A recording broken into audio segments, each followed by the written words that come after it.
So I struggled this week to come up with my sermon, and I kept asking myself, why is this so difficult? I mean, I'm an ordained Wiccan high priestess.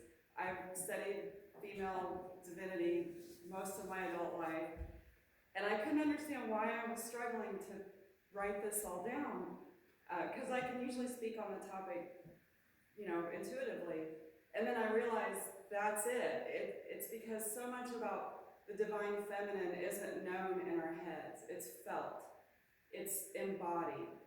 As women, we live so much through our bodies. We do all this stuff that's just amazing, and we don't give ourselves credit for all the wonderful things that our bodies do.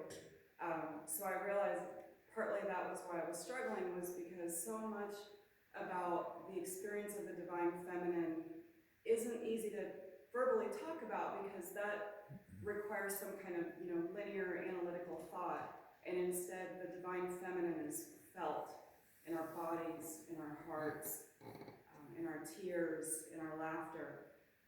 So between that and the recent news about the Supreme Court opinion, which made me very angry, I had a hard time writing an uplifting piece that didn't devolve into an angry anti-patriarchal screed. So bear with me if I tend to seem a little bit anti-patriarchy at times, but I assure you it's all about balance.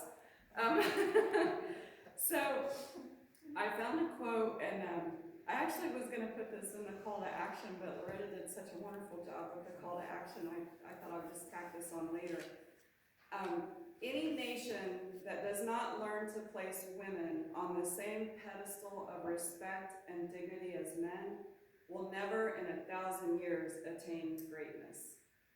And that is a quote by Abhijit Naskar. So, first of all, I want to express my gratitude for being a congregation that would invite me to come and speak on the divine feminine. That is such a unfortunately controversial topic. There are very few churches today that would even entertain the thought of expressing divinity in the feminine. It's unthinkable to so many people to think of God as a woman. And so I'm so happy to be with you all, that you would allow me to speak and to embrace the topic. So if we are to look at all of nature, of creation, we see a binary. We see a balance. Night follows day, summer follows winter, life and death. These are all two sides of the same coin. It takes the male and the female to create new life. And we see this expressed in various mystical knowledge systems like the tarot, where the high priestess is equated to the number 2. That is the balance, that is the opposites of light and dark. And our ancient ancestors, they knew this. Our ancestors understood this cycle, this binary action of night and day, light and dark, male, female. And they worshipped it, and they had a great reverence for it as being sacred. They were devoted to a mother goddess. And we know this because we have found anthropological evidence. Anthropologists have found statues like the one that is known as the Venus of Willendorf, the little round heavyset statue of fertility that dates back to tens of thousands of years prehistorically. Our ancestors venerated the divine female, and they worshiped this creative life force of motherhood. There is evidence of goddess-worshipping cultures going back at least 25,000 BCE.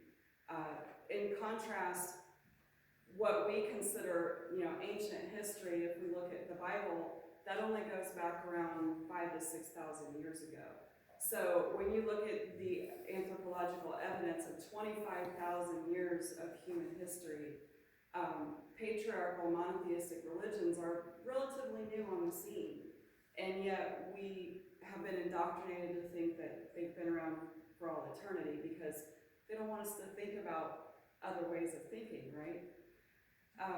The first peoples that evolved, they created temples, stone carvings, statues that worship the divine feminine.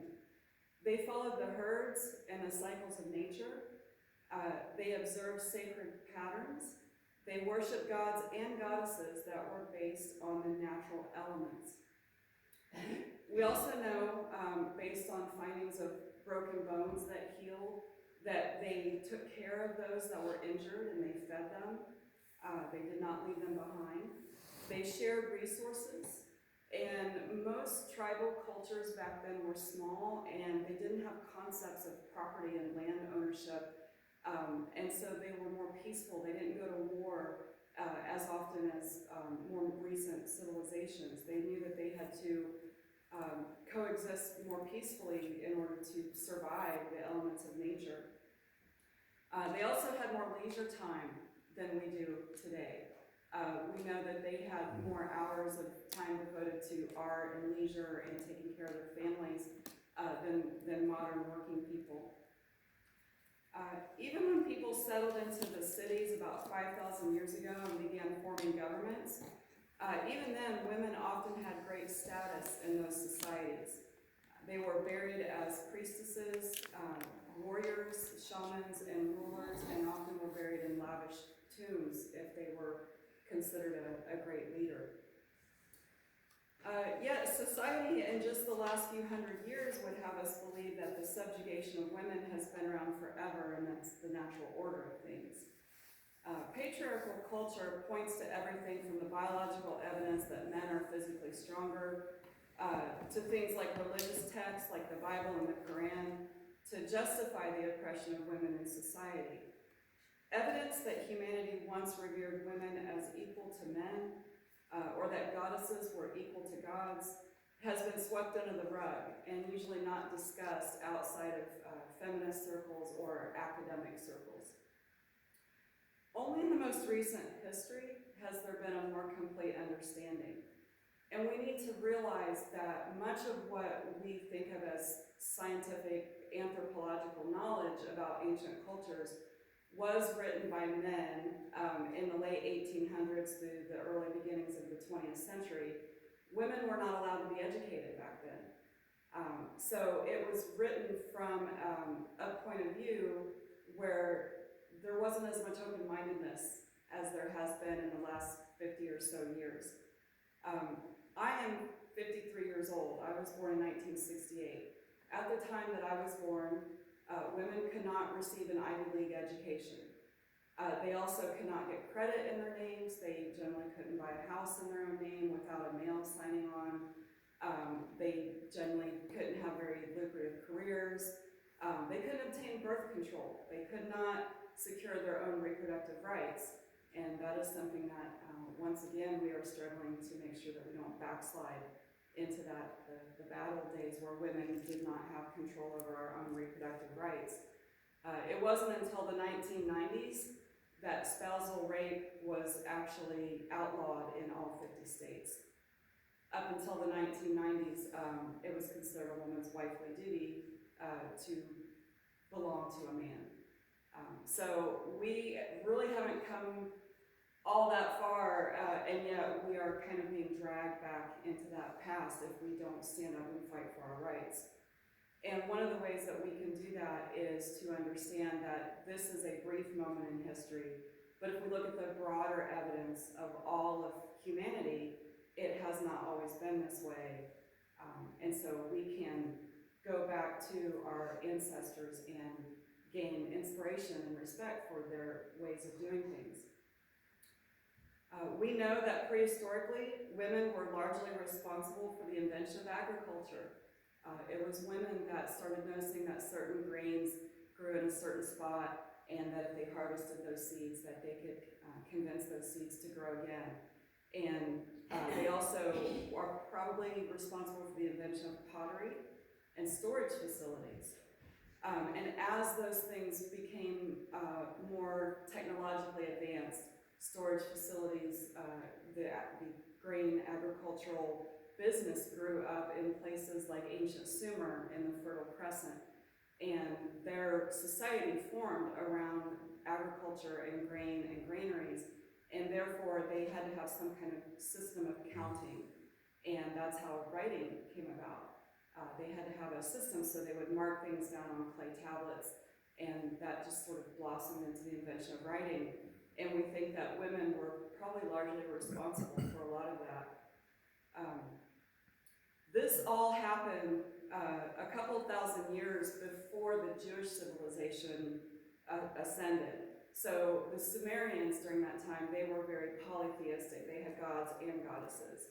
And those gods were responsible for several of the natural elements like rain and the earth growing and the grains and all these cycles of nature. The Sumerians had a big pantheon of gods and goddesses. They had libraries of epic poems and hymns and stories that were devoted to both the male and the female heroes, gods and goddesses, various divinities, rulers, clergy. Sumerian women could own property, they could run businesses, they became very important high priestesses and scribes. They were even known as physicians and could act as judges and witnesses in courts. So that was all 2,000 years before the Hebrew civilization even came into being. The Greco-Roman culture, a few thousand years after that, even they had pantheistic religions. They had gods and goddesses. Now they had become a little bit more male-dominated society, but we all know the Greek goddesses like Aphrodite and Demeter and all of those.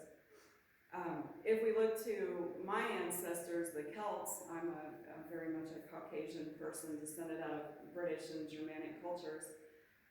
My ancestors, the Celts, they settled most of Western Europe, and they were very polytheistic before they were conquered by the Roman Emperor Constantine. And when Constantine's armies spread out throughout Europe, they forced Christianity onto the pagan people and converted them at the point of the sword. And so much of that became kind of integrated into Celtic belief systems. So their ancient goddesses sort of became saints within the Catholic Church. So we still see evidence of those ancient gods and goddesses throughout various forms of religion today. And many of our holidays today, believe it or not, are based on the holidays of our pagan ancestors. So if we look at holidays like Easter, why is there a bunny rabbit and Easter eggs? Well, that's because the goddess Astara was largely responsible for those things, and those were her fertility totems. So as the monotheistic religions arose and they conquered the polytheistic religions, goddess worship was driven underground and often at the penalty of death.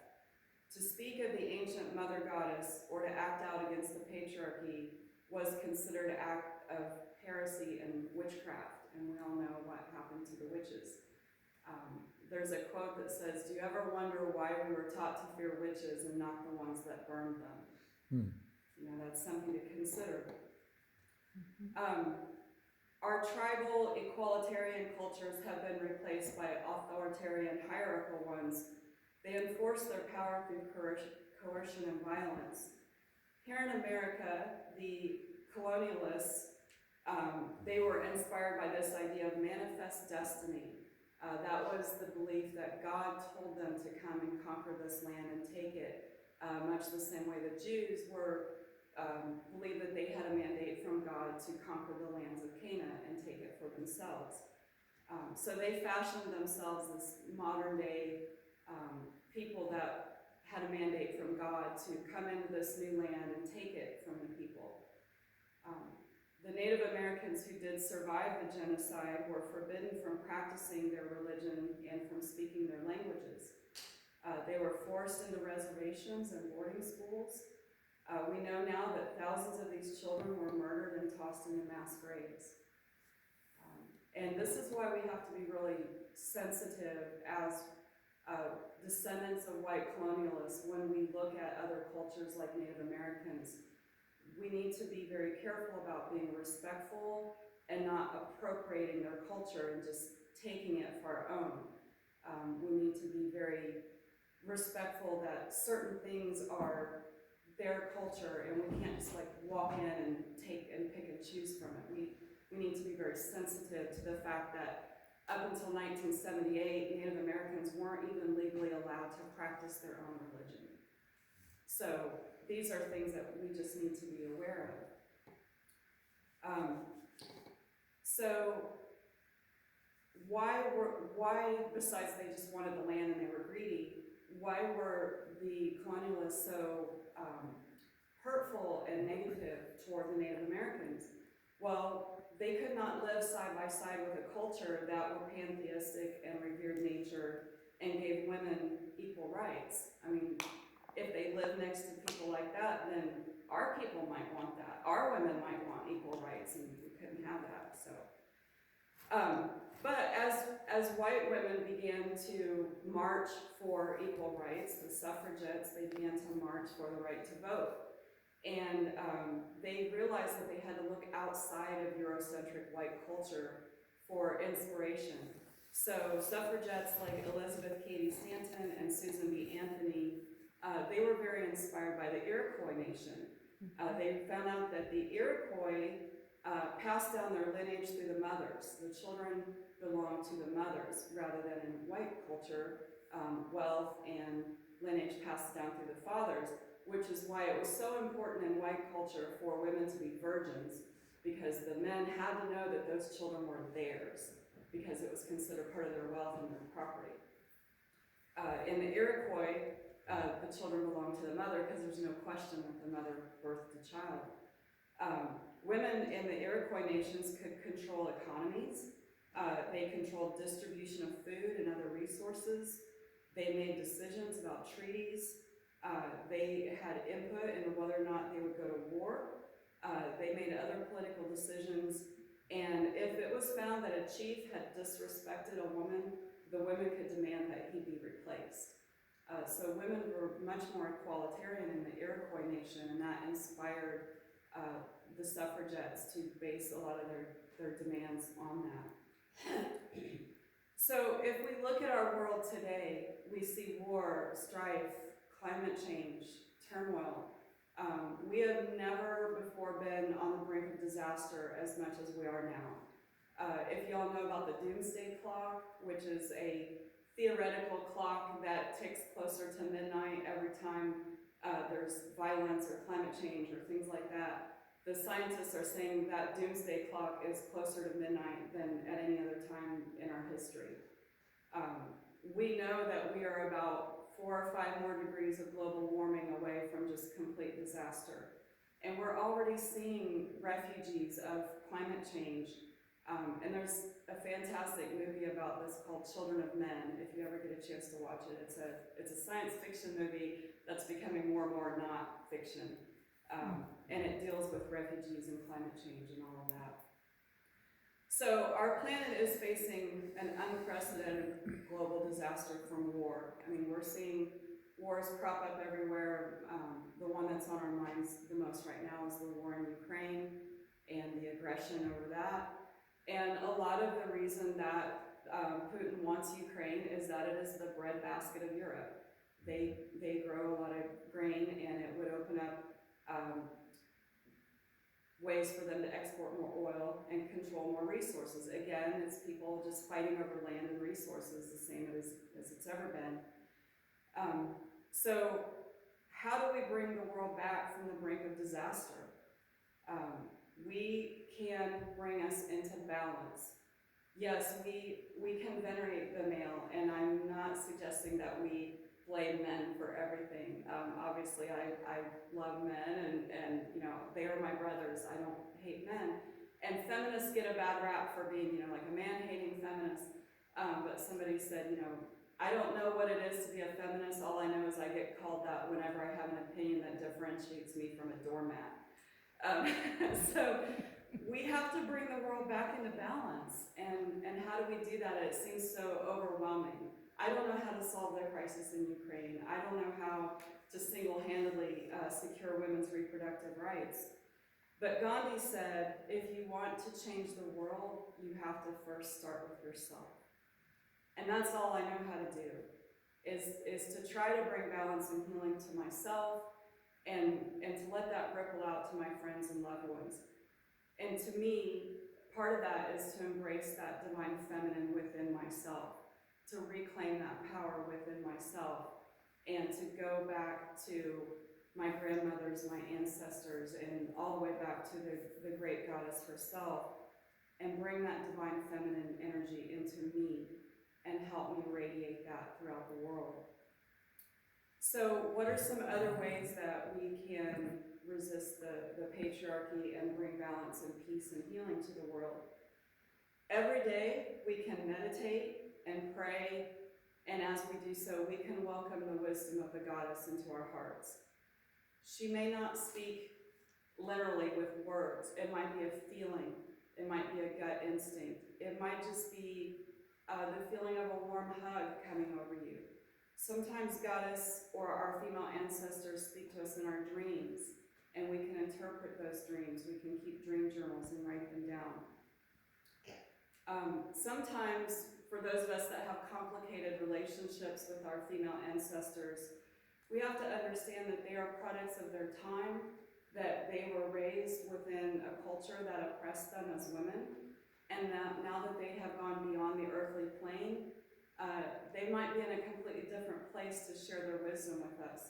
So we can begin by looking past some of the things that held them back on the human level and embracing their spiritual wisdom and inviting that wisdom into our hearts and minds.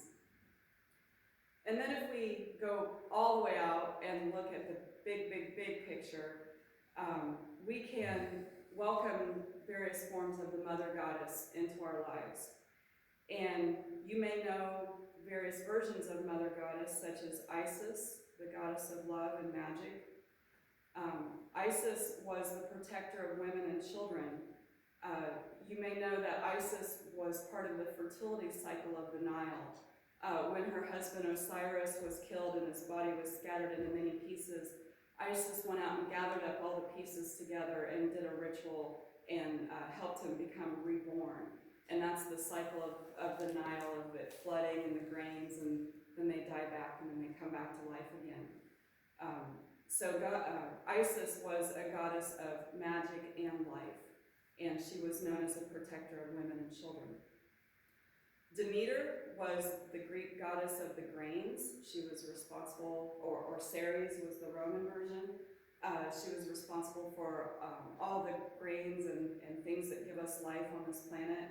And we know that the myth of Hades stole her daughter Persephone, and Persephone went into the underworld and ate the 6 pomegranate seeds. And then as part of the bargain, when Demeter searched the world over and she caused a great famine and coldness to fall upon the earth until she found her daughter. And she fought to rescue her daughter, and she struck a bargain with Hades and Zeus that since Persephone had eaten 6 grains, that she would be in the underworld for 6 months of the year, and then the other 6 months she would rise up and the earth would become warm again. So again, it's this cycle of goddesses and this nature. People with Celtic ancestry, like myself, can call upon Bridget, or Breed, as she was known, who is a patron of poets and the hearth and home. And she was known to watch over women in childbirth. And Bridget's symbol is the sacred cauldron. She stirs the cauldron of life. And when we think of what we think we know about how life evolved on Earth, when they talk about the primordial soup of all the little amoebas and single-celled organisms that came together in this hot kind of bubbling environment, that's like the primordial cauldron, right? There is also, if you follow the Norse mythology, Freya was the goddess of fertility and childbirth. And then to also venerate our more recent Christian heritage, we can look to Mother Mary. Mary was the mother of Christ, and there are several examples of feminine power within the Bible. We know from reading the Bible that the first person to roll back when the tomb of Jesus was open and to see him was a woman. And so there are so many examples of divine feminine within the Bible itself. And we also have to realize that what we know of the Bible today, we tend to think of the King James Version. Well, we have to remember that that version was written in the 1600s by a council, the Council of Nicaea, that was organized by King James, who had just taken over the throne in a very contentious political environment. So he tossed out the Geneva Bible because it didn't support the royalty. And he convened a bunch of people who were biblical scholars, and they came up with what we now know as the King James Version. And they chose to leave out various texts. We know that they left out certain things like the Gnostic Gospels. And if we look at the Gnostic Gospels, they can have passages that are very favorable towards women. So that is all within our own individual hearts to figure out how we can welcome the divine feminine into ourselves and what paths we choose to walk with that. But it is my belief and my hope for you all that when we find that balance of duality, that male and female, and we bring that into balance and harmony within ourselves, then we can also help that ripple and spread out throughout the world. So to me, that is the real meaning of Mother's Day, is to give equal time to venerate the sacred feminine within ourselves. And even if you're not a mother, you still birth things into life every day, whether you birth laughter or love or hope. You are still in that divine feminine energy every time that you invoke those qualities. So I would like to leave you today with a Native American creation story. And this story takes place at a time when the great Sky Father, who is dwelling very high up above with his family in the sky, he pulls up this great tree, and there's a hole, and he asks his daughter to go down the hole. And to me, this is a metaphor for surrender. And so much of our experience, particularly as women, is about surrender. We surrender in faith. We surrender ourselves in childbirth. We surrender ourselves in hope and love. And we sacrifice. And so the daughter, she did her father's bidding. And she fell like a maple seed, pirouetting on an autumn breeze. A column of light streamed from a hole in sky world, marking her path where only darkness had been before. It took her a long time to fall. In fear, or maybe hope, she clutched a bundle tightly in her hand. Hurtling downward, she saw only dark waters below. But in that emptiness, there were many eyes gazing up at the sudden shaft of light. They saw there a small object, a mere dust mote in the beam. As it grew closer, they could see that it was a woman, arms outstretched, long black hair billowing behind as she spiraled towards them. The geese nodded at one another and rose together from the water in a wave of goose music.